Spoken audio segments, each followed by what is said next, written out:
Awesome, we're live. Welcome back to the JellyPod, guys. This is actually episode 2 today, and I am met with Nav from Iagon. Now, I was really excited when Nav said he would hop on to this podcast because Iagon is one of the top performing projects on Cardano, and they've been that way for years now. And kind of a little bit of a funny history. Actually had Nav on the channel years ago, so it'll be cool to get an update today on everything that's going on in their ecosystem. So if you're watching today, we're going to go a little bit into the background of who Nav is, kind of the whole entire journey of how they built Iagon, go over some of the things that is currently developed, as well as things that are coming out soon, maybe some information about the partnerships, as well as even going into their recent devices with their Cyclone and what we can expect next with the project. So yeah, I'm super excited to cover this one. And if you're listening in today, at the last 5 to 10 minutes, we're actually going to do a Q&A rapid fire question round. So if you have any questions that you want to ask Iagon's team while they're here, it'll be the perfect opportunity to put it in the chat and we'll go through all of them. But yeah, that's enough of an intro. Welcome to the channel, Nav. Uh, yeah, man, like how have you been since last time we've talked? I've been good. Thanks for having me, Jason. There's a lot of things happening, definitely with the project and personally as well. I've been moving to Switzerland, so there's a lot of back and forth from Norway and Switzerland, and a lot of logistics, not just with me, but also with the company as well. Nice, nice. I still see you're rocking a clean haircut as well. you know, I, Basically, when you start losing hair, I just went with the flow. So I just say, hey, let's go with the shaved head. It fits. My wife said, and the friends say it fits me well. So I'm completely okay with it. Yeah, man, I'm in the similar boat. I'm in the similar boat. But yeah, dude, I know a lot of people that are going to be listening to this already know about Iagon, especially if they're in Cardano. Like I said, you guys have been one of the top projects for a long time now. One of the few projects that, in my opinion, are actually delivering real world use cases and solutions to modern day problems. And one thing that people might not know as much about is your specific story and journey.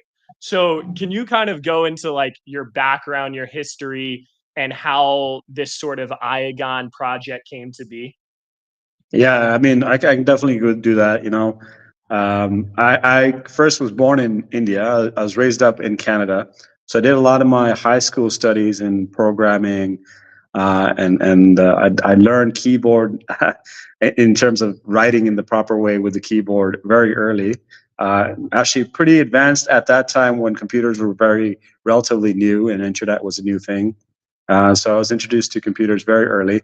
So I was very into tech and just new innovative things at that time.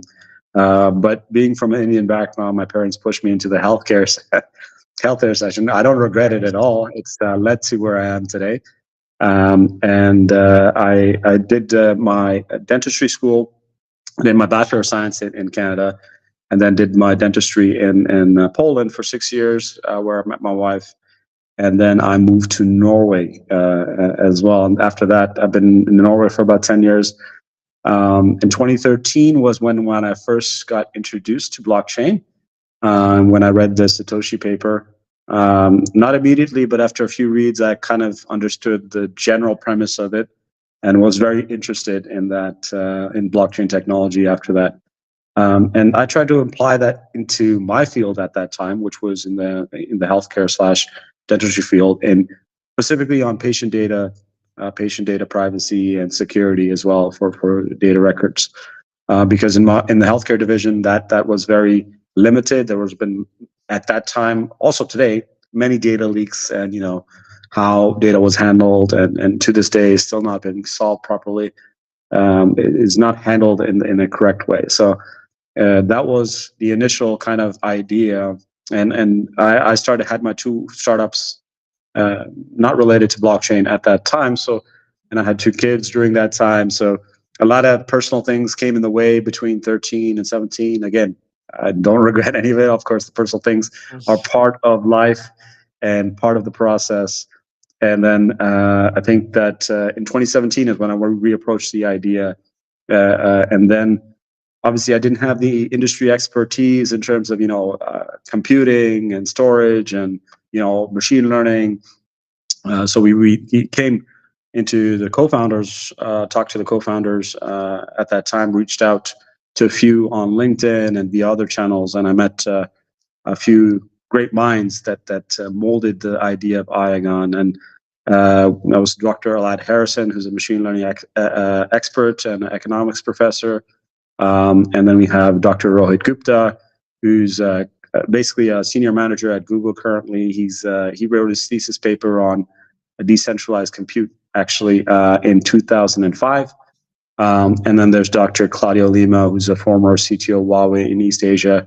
He's currently helping large businesses kind of understand blockchain architecture. And these kind of collective minds came, we collectively molded the Iagon into a much more broader idea, first being my focus on just, healthcare data. It became more of a general distributed cloud service. And we wanted to obviously have a unique perspective on it because we believe there was a lot of, obviously we did our research and we saw that there was already solutions out there like Filecoin, Siacoin at that time. And there were some things missing from these protocols, right? These protocols didn't have some things that we're focusing on. And 2018, there was introduction of a GDPR in the EU that's, just data protection rights for individuals, if anyone doesn't know. And there's similar laws across the globe for each country and jurisdiction. So we wanted to have something that complied with regulations and at the same time created something unique value. And that's how we came across with Iagon. And then we went a different route than a lot of the other blockchain projects. We went for a patent instead. We wanted to obviously protect the idea and our initial investment and time. So I put a lot of my personal funds into the project, and initially with the success of my other two Web2 ventures, I was fortunate enough to be able to do that. And that allowed us to file a patent, which was around basically learning the behavior of nodes in different variables like performance, availability, trust, geolocation. And that was kind of the first time we were mentioning basically AI in cloud computing. So that was the first time, and it was before AI became a buzzword. We were kind of implementing it in our patents. So that was the short summary of where I was and how Iagon came to be about. Yeah, it's funny. I really love how you tapped into, just like on a personal note, not even project related. I like how you tapped into, you don't regret any part of the process because it's now where you are. And I feel like, I tell this to, Thomas, like our co-founder with Jelly Cubes too. It's like, man, sometimes you feel like you're going a path, and sometimes you may think a door was closed, but in reality, there was just a different door that helped guide you through. And it's funny how you sort of, through your family or pressure, went a specific route that then helped you identify some of the needs with data that then was paired with blockchain. And I'm Yeah. just kind of curious before we get into some of the other questions here. Like, you found crypto and blockchain really early, 2013. Now that we're in 2025, is this where you expected blockchain to go, or is it bigger or smaller than you were imagining it would be? That's a great question, because you can't foresee. You obviously have expectations, and you never see the potential until it's realized, right? And I think that there are certain things that I didn't see coming, like meme coins and things like that. Like non-real world use cases, I didn't really see that, happening, or NFTs, I didn't see that happening. So certain things I didn't see happening, and obviously that's created a different, let's say, sector in the blockchain world, right, and the Web3 world, and obviously the adoption has come a lot slower than I thought it would. I thought that, this, obviously I was more in the bubble of, this is blockchain, this is awesome, this is something that's future. You understood I it didn't. more than the Yeah, average yeah, person yeah, maybe. exactly. So I didn't expect it. Uh, I didn't expect that long of a transition for people to understand, what this technology is. And we're just recently getting that right with governments being, just recently, U.S. government having reserve-backed currencies in crypto, and certain countries adopting Bitcoin specifically. So that's just coming out right now. So we're still very early when it comes to adoption, in my opinion. So yeah, I mean, I guess both things. Some things I didn't see, some things I thought might happen earlier than they did. But again, it's part of the process, right? Yeah, definitely. Well, Yeah. awesome. Great breakdown, getting to know you a little bit more. Now let's get into learning about Iagon here. Let me see if I can get this screen going right. Okay, I guess we'll do this one. So I want to showcase this a little bit. What the heck is Iagon? Right? Like if you had to give people sort of a 2-minute vision overview of what you guys are trying to do, what's like the breakdown? Yeah. So what we're doing in a very high level, and I like to use this analogy, is Airbnb for storage and compute. So just like Airbnb, you have different locations, different rooms that you might want to look for. You might look for a location in the center of the city. You might look for a location outside of the city, certain things, and also you have the requirements and number of rooms and things like that. Just like that, we're basically able to match the user's needs with what's available in the network. So the network is basically consists of people that are providing their idle storage and compute, just like an Airbnb where you provide your house or your apartment or Mhm. place of live where you're living, right? So you put it out for rent, and people kind of select you as a vendor or as an apartment they want to rent. Same like here, we're matching it. We're doing automatic, basically matching to according to users' needs. So we learn the behavior of the idle capacities. So whoever's providing to the network, we learn the behavior in terms of performance, availability, trust, location, all these metrics, cost effectiveness that are important to the user, and we match them up to user needs. So whatever they're looking for, we match them up. So that's a very short and overview of Iagon, and this allows us to kind of tackle and target Web2 enterprises, which are seeking compliant data storage. And this is very boring topic, but this is something that they're very interested in.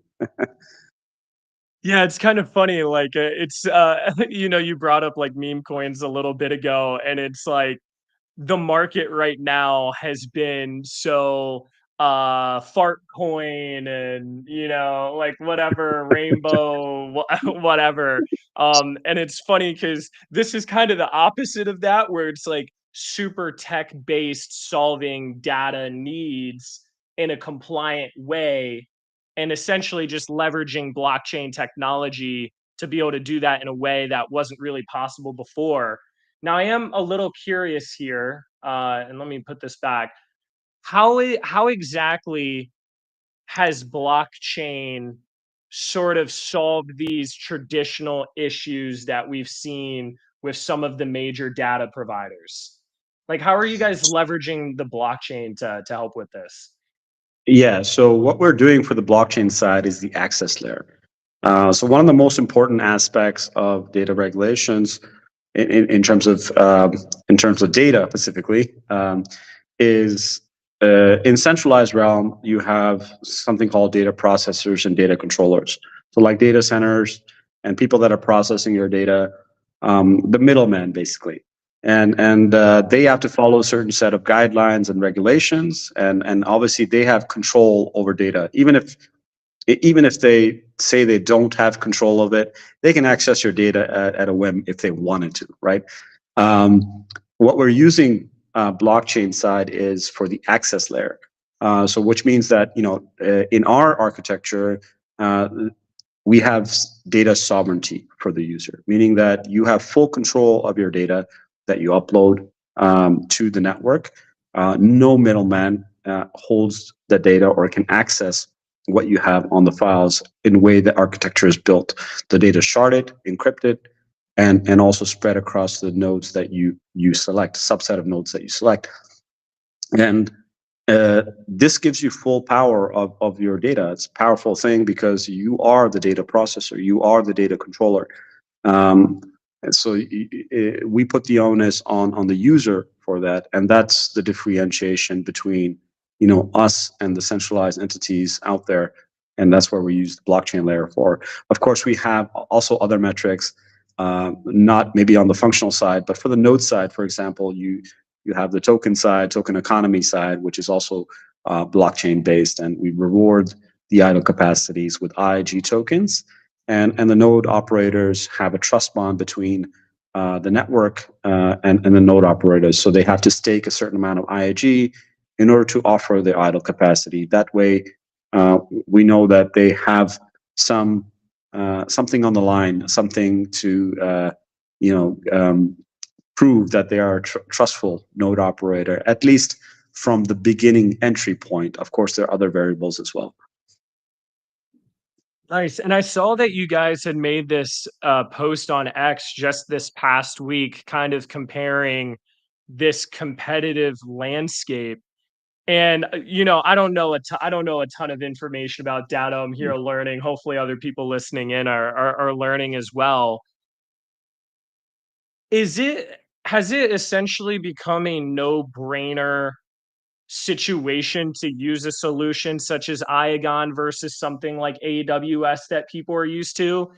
Is it just like an issue right now of companies not knowing about these different solutions, or like where do you think things are at? Like, have you noticed a lot of more interest from different companies talking to Iagon recently? Yeah, definitely. I mean, I wouldn't say it's a no-brainer because we're still very early in decentralized storage, and there are obviously some issues like performance, latency, and scalability. But we intend to solve those, and we have some plan of action to do that. The one thing that you can take away from this is decentralized storage gives you control of your data, and that's something that should already give you enough to start trying to use Yeah. these services.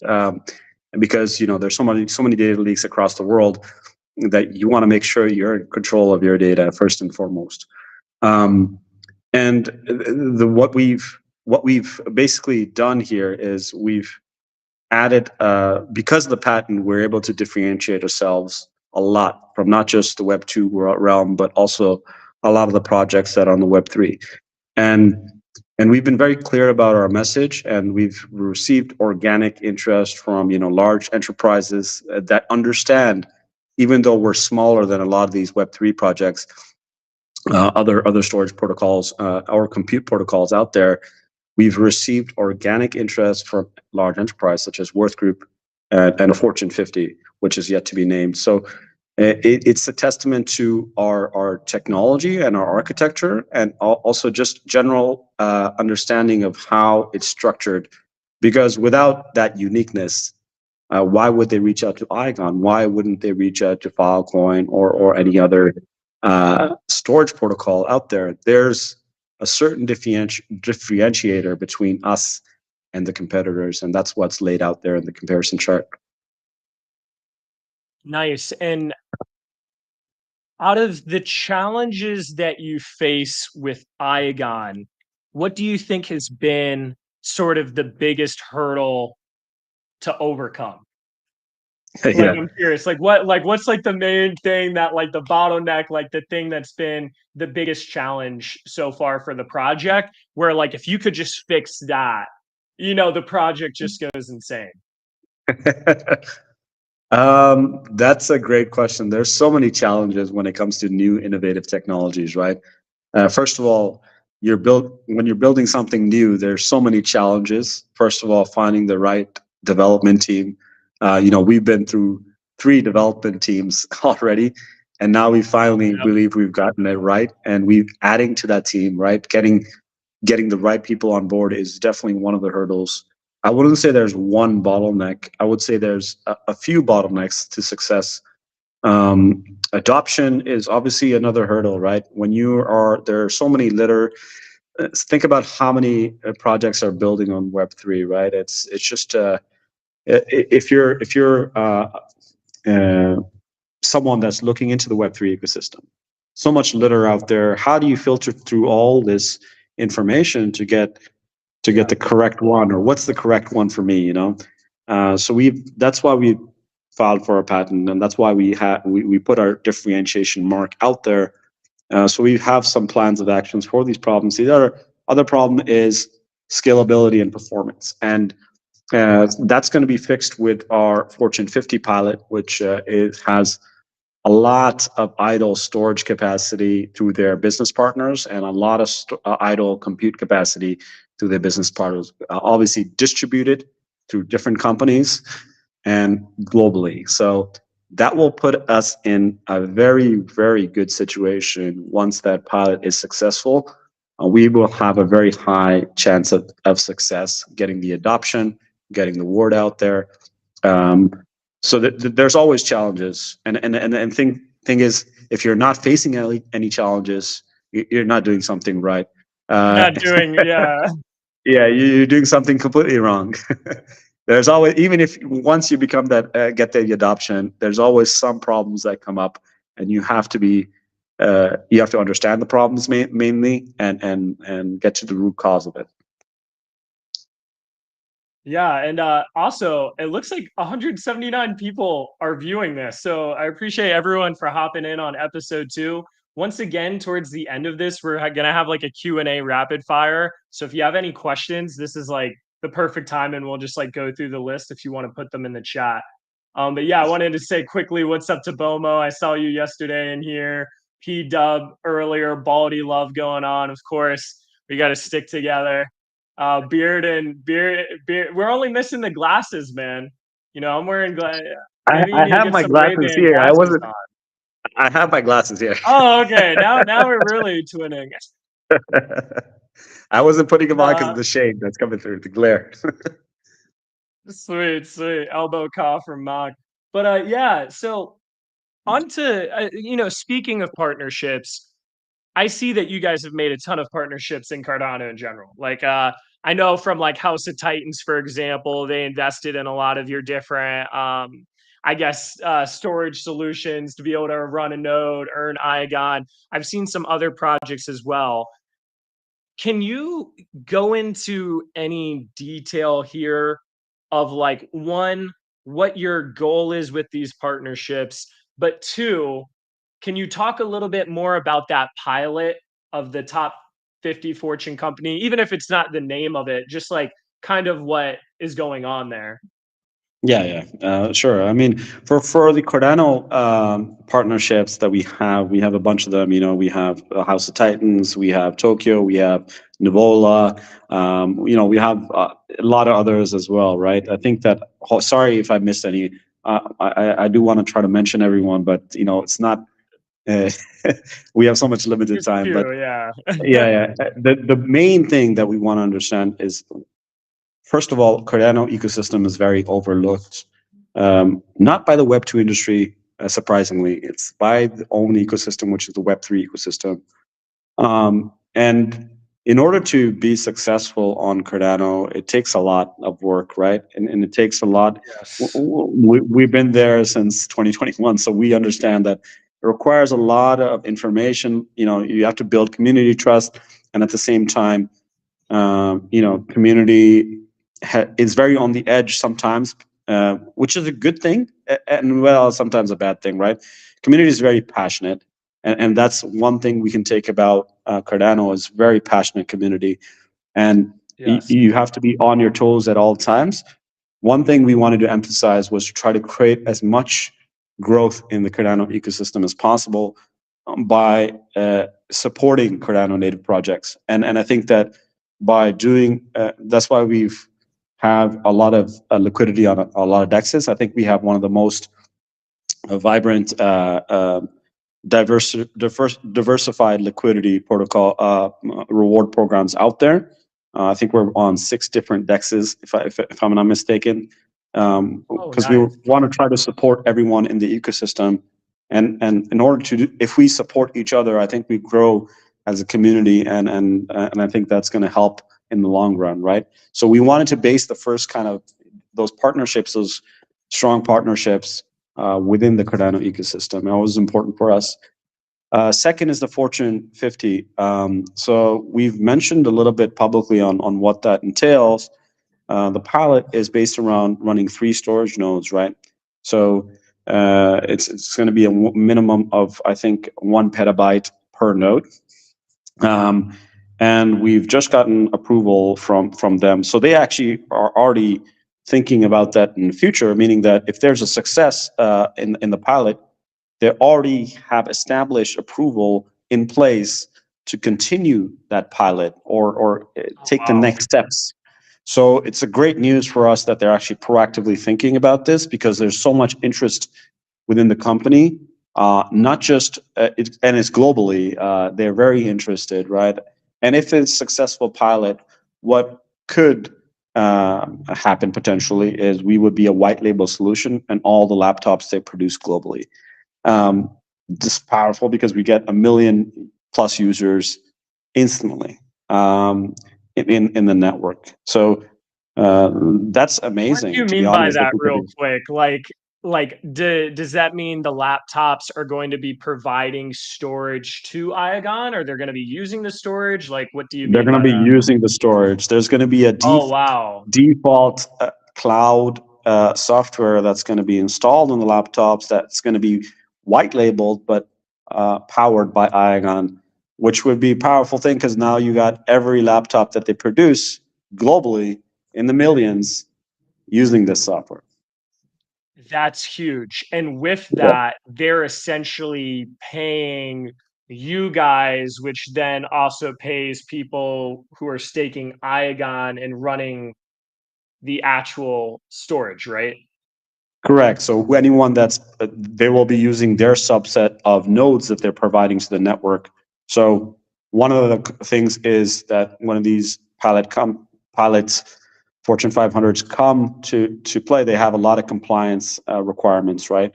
Internally and externally. So the easiest route for them would be to use the subset of network that's providing the idle capacities. So from all their business partners. So whoever's part of that network can provide idle storage, idle compute to these laptops in a very simple way. And thereby they can actually undercut the market, reduce the cloud storage cost by a lot, and have uh, like a revenue stream that they haven't had before, right? Dude, that is massive. And that deal is already locked in the form of a pilot. And if that pilot works, then they already have permission to like say, hey, like, let's go, let's do it. Now, Let's try. Yeah. Let's go, and let's go to the next steps. Yeah. wow. And when is this? Has this already been happening? Like, is this already started, or like, when is this So happening? Yeah. it hasn't started yet. So we have a catalyst proposal in Cardano right now, which we haven't submitted the milestones for yet. So it hasn't officially kicked off yet. But once we get all the details sorted out, it's definitely going to start kicking off. The first part is announcing it, and once we announce it, we'll start going there and discussing with the Fortune 50 on what are the next steps. How do we work around the milestones? Discuss the milestones with us, and then moving forward, then we'll have a proper kind of timetable in terms of when this is feasible. Sweet, sweet. Well, the next question I want to get into here, and we had talked about it in DM a little bit, is these cyclones. And they're sold out right now. You guys did the sale not that long ago, like within the month, unless I'm tripping. Like, what is this? Like, Yeah. is this something that people can buy and it's plug and play and they start earning Iagon and they're providing storage? Like, what exactly are the details? And I know you had sort of these metrics here. Yeah, Yeah. just like break it down for me so, I kind of understand. So basically, it's a plug and play node, right? So you get it. You can basically stake IAG, and it's very simple installation. All you need to do have is a wallet and an IAG tokens to stake to it, and you can run a storage node. You can even run a Cardano node on it. You can even run a compute node on it. Obviously, you can't do all at once, but you can run a storage node or a compute node together, or a storage node and a Cardano node together. So it's a lot of possibilities there that's going to be creating. One of the problems we faced early on was that there's a lot of people that want to participate in the distributed network but don't have the technical know-how, right? So Yeah. that's the reason why we went after the hardware device that's very simple and easy to use, that has a built-in hardware already, that's optimal for the network and the requirements. The only thing that's required is a good internet speed, at least 20 up, 20 down, and then you can purchase a device, plug it, install it. It'll have its own operating system, and it's going to be very simple for people that aren't tech savvy to contribute to the network, and that's it. That's why after we did a sale, it went really viral after after Charles talked about it a little bit. He called it the Oh, hardware yeah. thingy, and then we went out. We took that logo and we used that as a marketing ploy, and it got sold out pretty quickly after that. Wow. And if you don't mind me asking, like, how many units were sold of this? So there was about 330 units sold, and each one provides it can provide up to 18 terabytes in a RAID 1 capacity. What RAID 1 means is that you have a backup failure for a second hard drive, if anyone doesn't know. So you have two 18 terabyte hard drives, and they're copies of each other. And if one fails, the other one takes over. Man, that's insane. I mean, so you guys pretty quickly sold out like $400,000 worth of hardware that is now being used to support the Iagon ecosystem and provide storage, which is good timing for the pilot program. Because Yeah, like now all of well, a it sudden hasn't people been actually it have like hasn't been efficient thing. Yeah. it hasn't been shipped out yet, but once you ship it out, it definitely people will start activating these nodes, I believe, and that's the whole purpose of it. I mean, it's not vendor locked, so you can actually use it for your at-home NOS device if you'd like. But I think the main purpose was to provide to the Iagon network. Yeah, we're planning to ship it out at the end of March. Man, that's awesome. It's funny. I remember, so when I got into crypto, I had like a 6 GPU mining rig back in 2017, like little 580 graphics cards. And because like my friend got me into it, like right before it was maybe like September, October, right before Bitcoin went to, 19K. And I remember there wasn't that much info at the time, but it wasn't too bad because like my friend was helping me with it. But then later on, when helium miners came out, like I don't know if you know about helium miners, Yeah, but literally, I mean, I had bought up a bunch of them, and I had one at my house, at my parents' house, at my friend's house, and I was just like giving them a share. And I think what was so great about those little helium miners is, you'd spend 4 or 5, $600, whatever the case was, you just plug it in, you set up the antenna in a good spot, and you're good to go. You start making, helium. yeah, And I think that led to a lot of adoption because there might be people that are interested in sort of, this passive, it's mostly passive revenue generation. You just buy one of yeah. these, you hook it up, it's pretty easy. And now all of a sudden you're able to earn IAG. Now, do you know like what the, or is it too early to say like what the current yield is on these? Like how much Yeah, what's the, is there a number? yeah. Well, there is an estimate number. Currently, the node operators that are on the network, so you don't need this to be a node operator. Actually, you can have your own hardware if you like. If you're more tech savvy, you can actually run your nodes. And currently, we have around 500, a bit over 516 node operators on the network. So this is just to expand to audience that isn't that tech savvy or wants to have a simple solution. that's already kind of Yeah. done built in. So the yield on current node operators is between 20 to 25% of the staked amount of IAG. So it's fairly good at the start. Obviously, over time, as more IAG is staked, currently I think around 18 million IAG staked in USD value in the network, if I'm not mistaken. And we have over time, it obviously will reduce. So the curve starts like here, and then over time, the IAG rewards go down. But what we want, obviously, is adoption. So this is the first layer is IAG rewards. Second layer is 90% of the subscription fees. So anyone that actually uses the network and signs up and actually using the nodes for storage or compute, 90% of those fees go to the node operators. So that obviously starts at the bottom because we're gaining adoption over time, and that curve will go up. So as Iagon gains adoption, so think about, for example, the Worth Group MVP that we have, which is slated to release in August. That is going to bring in, according to Worth Group's estimates, between 50 to 100 million in revenue for the total MVP, and 2 to 5% of that's going to go to Iagon. Of that 2 to 5%, 90% is going to go to the node operators. So it's a significant amount in the current network. And obviously, that will help the network's longevity because we don't want to have inflationary tokenomics, too many rewards going out. So that's why the curve goes down for the IAG, and then you're relying on fully stable current revenue that's coming into the network. Which is where it ultimately needs to go. Cause like I see this with, let's say, decentralized exchanges, right? Where it's like in the beginning, they need to incentivize enough liquidity so people trade there. So they do super high emissions. But then it's this balancing game of like, okay, you just emitted yourself to zero. So Yes, like the really good dexes like Uniswap, they don't even have a token they're emitting because there's enough trading volume and revenue where there's a high enough yield to provide liquidity, right?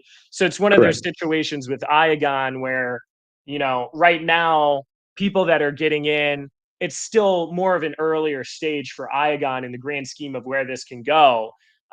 So right now, the yield is really being incentivized through the IAG, but then hopefully as revenue comes in, you can start dropping the IAG emissions, which in turn there's less new supply, which drives demand, which drives price, which Yes. then drives yield, right?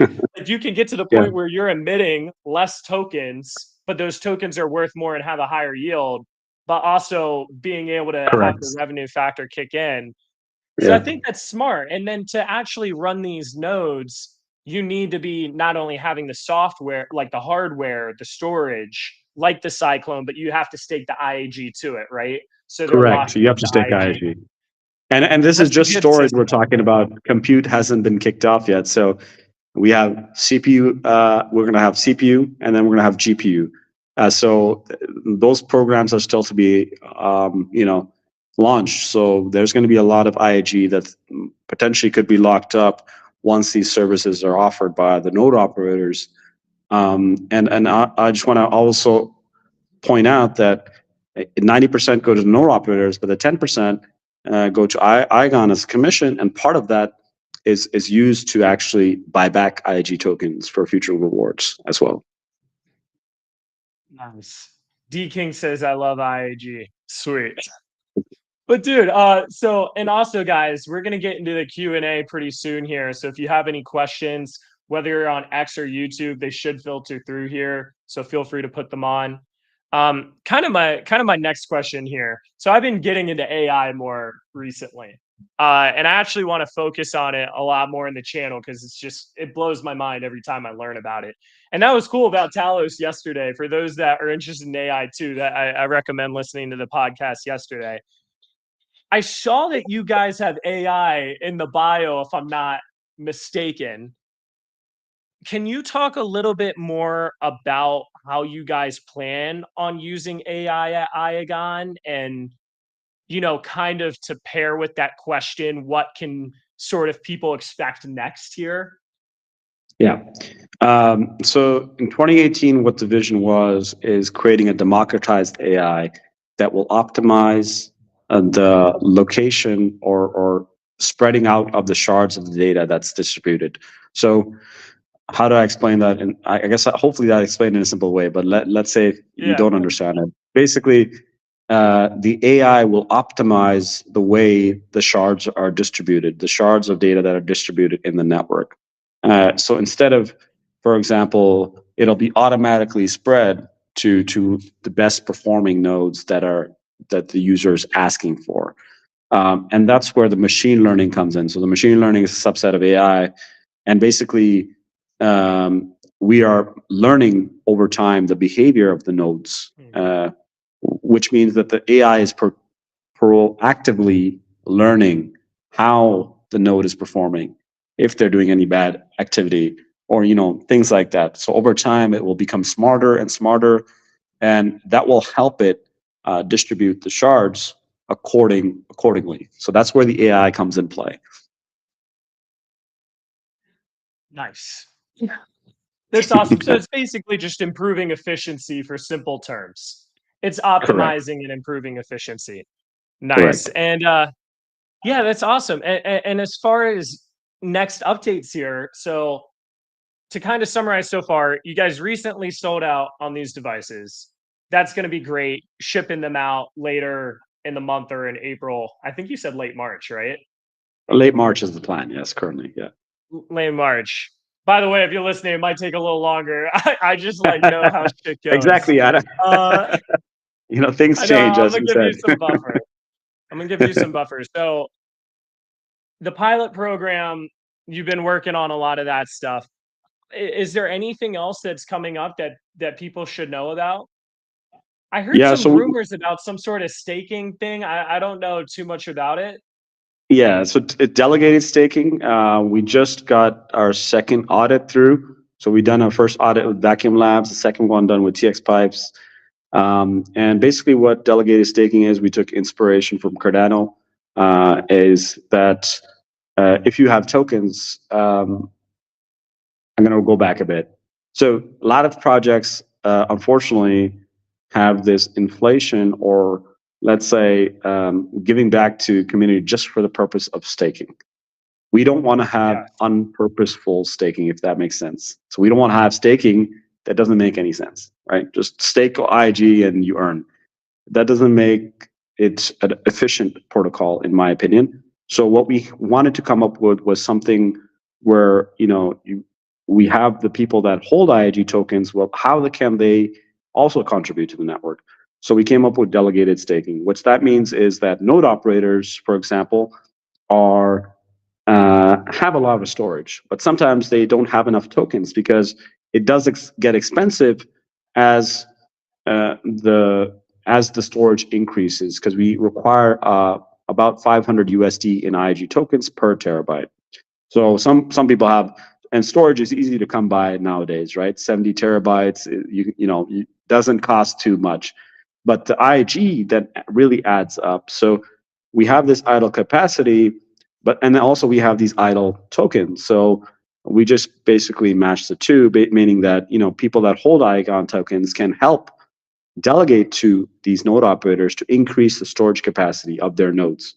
In return, they go into like a profit sharing based on the margins that are set by the node operator. So the user can pick and select depending on what's out there in the marketplace. So we'll let the market decide on what they think is the best best nodes out there, giving the best margins out there, right? And this will be basically a marketplace where people can delegate to nodes, and nodes can offer their idle capacity to the network and asking for IAG in return. And additional to that, we have liquid staking now. So meaning that it's not exactly the same concept as Cardano, because we do require locked up IIG. And the reason why we require locked up IIG is because we have to have a stable network for users storing their data. You can't have pure liquid staking, because people can just unstake, and what happens with the files, right? So there has a 3-month rolling lock, but you're allowed to liquidate that locked position. And that's the new implementation in this delegated staking as well, where you can sell your locked positions to the market at maybe a discounted rate. And then people can buy that. Other people can take over that locked position. That's what's coming up in hopefully soon. I don't want to give exact dates because we did miss our deadline. Actually, that was supposed to be in end of January, but since there was some delays and some issues and bugs so we had to fix, I think that hopefully we'll see that very soon. Now we're able to do a second audit, finish that, fix the contract, so we don't need to update a second time, and that should be rolling out soon. Obviously, there's a lot more on the roadmap.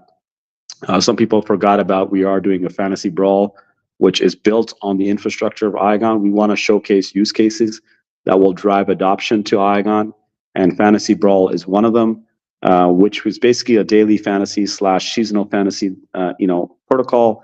We're working with Decimalist on this, Nate. So Sweet, uh, sweet. yeah, so he's there.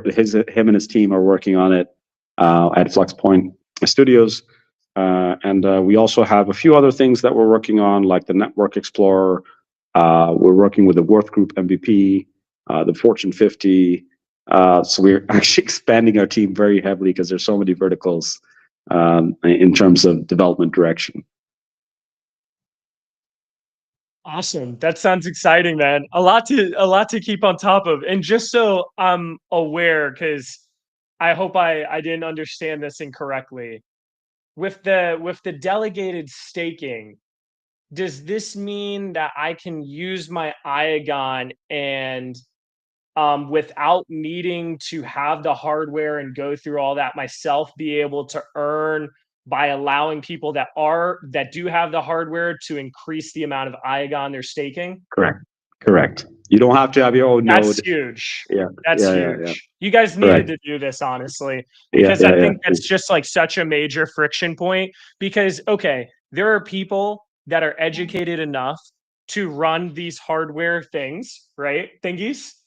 And Yes. it's one of those situations where, like, it can get to the point where the people that know what they're doing will have enough profit incentive from people that don't know what they're doing but want to get involved to now essentially create a market for experienced individuals to just spin up as many as they can.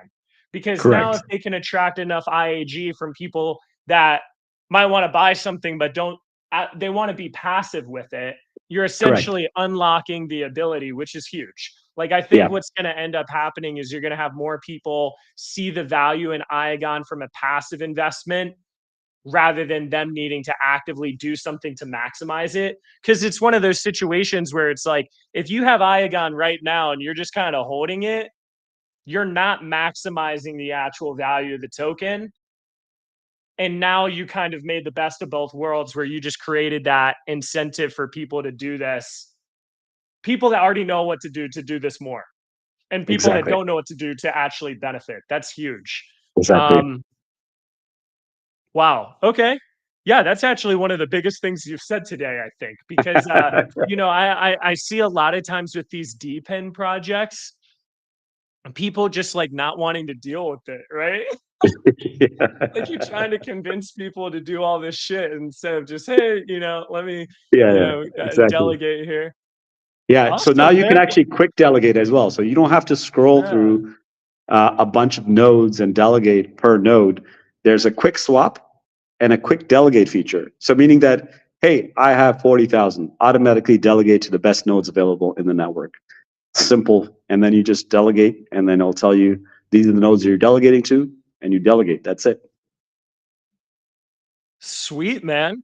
Well, dude, Yeah. that's pretty much all the questions I had. I want to bring up some questions. If you're listening in on this, guys, if you have questions, whether you're on X right now or YouTube, you can put it in the comments. I didn't see too many questions today, which means we either did a great job or people don't understand what we're talking about, or they already knew all this. Yeah. But yeah, so I do have a question from Raul. Any news on the bare metal enterprise partnership delegated staking will benefit the partnership? Yeah, so we had Equinix Metal announcement a while ago. Well, we didn't officially announce it through our channels because we weren't sure how they would approach it in the future. So they're sunsetting their bare metal part. So we won't be continuing that. But I mean, we there's a lot of other data centers out there, and also the Fortune 50 that will be contributing to this. So yes, delegating staking will definitely benefit all of these. Nice, nice. And then this is more of a comment, but Cameron said IAG supply shock with delegated staking. I'm curious because this just brought up a question in my mind too. Is there like how much of the current circulating supply of Iagon is already being sort of staked and locked up, not with the delegated staking? That's a good question. I don't have the number for you right now. If I had to estimate, I would say 9%, but I'm not sure. 18 million, uh, around 18 million USD is locked. So and the circulating supply, correct me if I'm wrong, is around 35. Yeah, I'm thinking based on tap tools, it looks like circulating supply is 398 million tokens So out of 1 40%. billion. Yeah. So Yeah, 40% about of the 40%. token, yeah, 40%, and then about 18 million of that is in USD value is locked up. I mean, you can check out info.iagon.net. I think it's info.iagon.net. It's a website that's hosted on Iagon storage services, distributed storage, and is run by the community. It has some decent information there as well, so I think you can check it out there. Sweet, sweet. And then we got a personal question from Bomo. Hmm. And yeah, honestly, I know ADA just went on a pump and dropped a little bit, but I didn't realize the market cap was over $100 million for Iagon. That's pretty insane. I remember Yes, when yeah. I want to actually show this chart. So last time we talked, and I should have bought some Iagon honestly because I was really bullish at that, like what you were saying. I think last time we talked was over here. I think like Yeah. I don't know if you guys can see my cursor. This was the last time we talked. Like you guys were a much smaller project a couple years ago, whenever this was. Yeah, I'm curious with Bomo too. Let me bring up his question again. What's your favorite part about operating, a project with it, at this scale at this point? Honestly, I like the daily grind. To be honest, I don't know if it's not for everyone. Um, I mean, the favorite part for me is just I'm just passionate about data store in terms of data privacy, data security. I'm really passionate about that. Um, and I guess the favorite part is just seeing it through, like seeing the initial vision through and having people that support us, seeing their reactions after the adoption and all this the whole process that we went through is a long process. So see their reactions is also a great thing to see, to be honest. I don't know if I have a specific favorite part. There's a lot of great parts leading through the process for sure. But I just love the daily grind, to be honest. I don't mind it at all. That's part of how I was raised up, I guess. It's I come from a small village in India, so we had to grind for everything, to get to where we are today. My parents, my uncles, they really worked hard to get to where they were, and I think that just instilled in me as well. So I love to work, and I love the job, honestly. And that's deep. That's deep. What a dope story. Mm. Yeah, man, and congrats on the success with it. I mean, that's awesome. You love hearing those stories too, like of kind of like those underdog stories. And I think from the people that I've talked to, it seems like when you go through some of those challenges, it ends up building the character that you're describing right now, right? Where it's like you are going through the grind and like the challenges that you're facing right now. I mean, I don't know your life story and how you grew up and stuff like that, but like the challenges you face now are completely different, but probably better challenges. Yeah, I would think, definitely, definitely. I mean, or it's at least more definitely a fun different challenges. way. Yeah, yeah, exactly. I mean, it's a blessing to be here and blessing to have such support and loyal community. So I don't say I have a down down part of this project. The only down part is that you have to manage time, and I think that's the most important because I do want to obviously I have two kids myself, so I do want to try to give as much time to them as possible.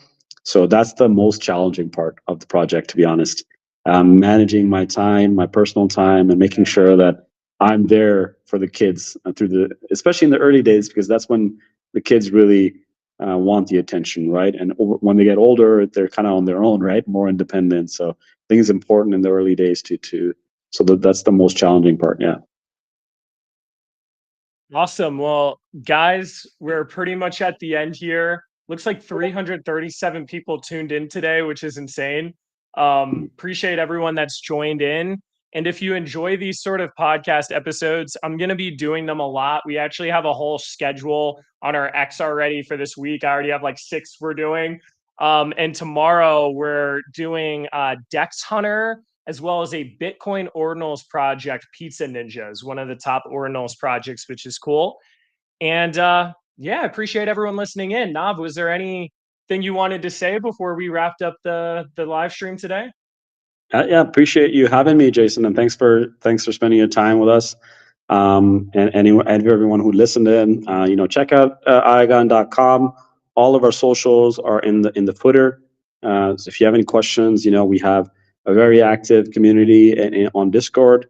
We also have a Telegram. It's not as active. I encourage you guys to check out our Discord, and also if you have any questions, just ask there. Our X is also very active. Our marketing team very active on X as well. So you can also shoot out questions there as well. Yeah, I encourage you guys to join us in any way you guys can. If you want to contribute to the shared storage economy or the shared compute economy, check us out, read up, and ask questions.